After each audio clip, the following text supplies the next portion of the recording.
जो man moves का gland और फैट रिमूवल सर्जरी है वो कितना पेनफुल होता है, कितना बड़ा सर्जरी है, कितना कॉशियस रहना चाहिए? सो इंटरेस्टिंगली ये पेनफुल नहीं होता।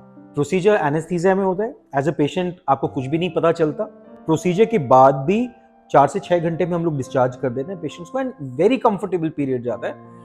हाँ, सर्जरी हुई है ये तो नहीं कहूंगा कि पेनलेस है। Stiffness, heaviness and need for pain killers होते हैं। In fact I would say 8 out of 10 patients अगले दिन ऑफिस चले जाते हैं। रिकवरी बहुत स्मूथ होती है, फास्ट रिकवरी है एंड वेरी सेटिस्फाइंग रिकवरी है बिकॉज रिजल्ट्स इंस्टेंट है एंड वो only they get better with time.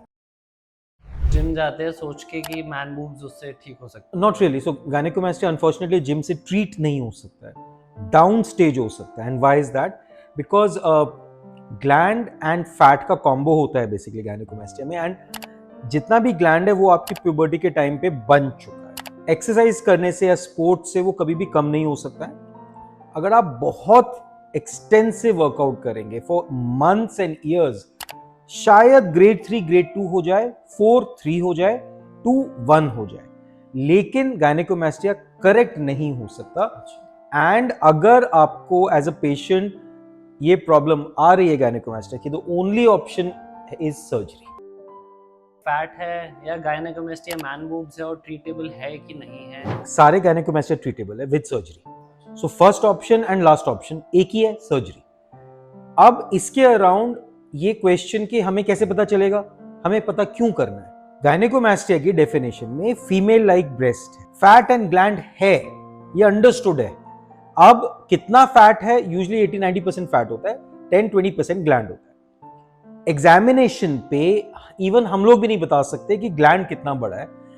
And जो सर्जिकल प्रोसेस है उसमें पहले फैट निकाला जाता है एंड देन जो ग्लैंड बचता है उसको निकाल देते हैं। सो ये ढूंढना कि फैट है या नहीं है या ग्लैंड है या नहीं है, ये एक वेस्टफुल प्रोसीजर होगा।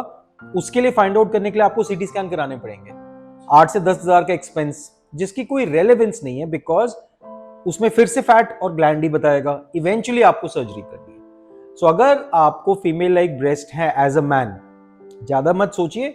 जो भी अगर आपके कोई फ्रेंड्स हैं या किसी को भी डाउट है, डाउट मत रखिए, सीधा प्लास्टिक सर्जन से कंसल्ट करके ट्रीटमेंट करिए because liposuction and gland removal ये हर पेशेंट में मैंडेटरी है। तो मैन मूव्स या गायनेकोमास्टिया किस वजह से होता है लोगों को? 99.5% पेशेंट्स में ये ग्रोथ फेज का पार्ट है। 12 से 14-15 इयर्स की एज में मेल्स में फीमेल हार्मोन का स्पर्ट होता है, ये नॉर्मल है, हर मेल में होता है एंड वो उसके बाद गायब हो जाता है। तो उस टाइम पे ग्लैंड बनता है एंड मेजॉरिटी ऑफ मेन में वो गायब हो जाता है या इतना छोटा होता है कि किसी को फर्क नहीं पड़ता। जिन लोगों में वो रह जाता है उनमें से भी मेजॉरिटी को फर्क नहीं पड़ता, बट जिनको फर्क पड़ता है उसको फिर ट्रीटमेंट कराना जरूरी हो जाता है। जो 0.5% लोग हैं जिनको और रीजंस हैं वो है अल्कोहलिज्म, लिवर फेलियर। बेसिकली अगर किसी पेशेंट का लिवर फंक्शन नहीं कर रहा है तो गायनेकोमास्टिया हो जाएगा। ब्रेन ट्यूमर्स में हो जाता है। इसके अलावा हो सकता है चेस्ट का कैंसर हो। मेडिसिन्स, काफी सारी मेडिसिन्स भी गायनेकोमास्टिया कॉज कर सकती हैं।